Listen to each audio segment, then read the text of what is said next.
কি তোমরা কি খাইছো নাকি? এত গরমে ভাল লাগে না। হ্যাঁ, খাইয়ে নিছি আমরা। আমি কিন্তু খাবো না, আমার ভালো লাগতেছে না, আমি একটু পয়সা জিরেই। তুমি একটু জিরাও, দেখে নে, আমি একটা জিনিস তৈরি করে দিচ্ছি, তোমার খাইতে ভালো লাগবে না।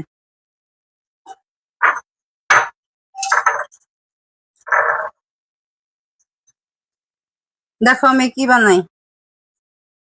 কি এই গরমে লিচু সিদ্ধ করিছো নাকি নাকি? না না, লিচু ভর্তা। বর্তমানে কি সিদ্ধ সিদ্ধ করে ভর্তা না বানাচ্ছো? না, সিদ্ধ করে ভর্তা বানাবো কেন? দেখো তুমি খালি, না, তুমি খাইতে তো কি স্বাদ। ফ্রিজে ছিল নাকি?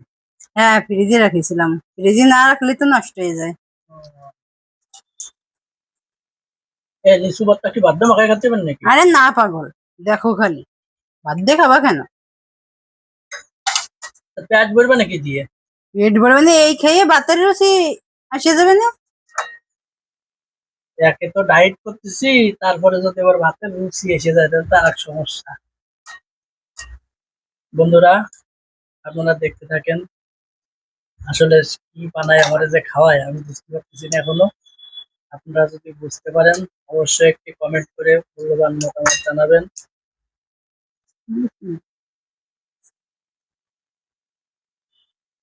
কি দিলে আমি তো চিনি, লবণ, তো বলবো না কি দিলে।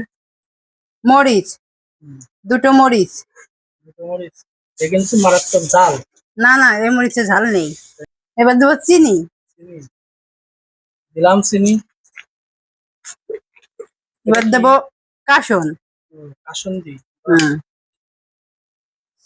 ও, হ্যাভি সেন্ট তো। বন্ধুরা দেখেন, কি সুন্দর একটা জিনিস তৈরি করলো।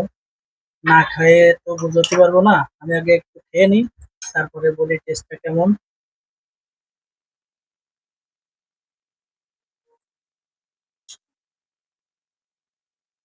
আহ বন্ধুরা, এত সুন্দর একটা জিনিস আমি তো কখনোই খাইনি আগে, তো আমার ধারণাই ছিল না যে এটা এইভাবে খাওয়া যায়। অনেক সুন্দর, টক মিষ্টি ঝাল ঝাল। আহ এই গরমে আপনারা এইভাবে তৈরি করে খাবেন, দেখবেন অনেক ভালো লাগে। ধন্যবাদ সবাইকে, ভালো লাগলে অবশ্যই একটি কমেন্ট করে আপনাদের মূল্যবান মতামত জানাবেন।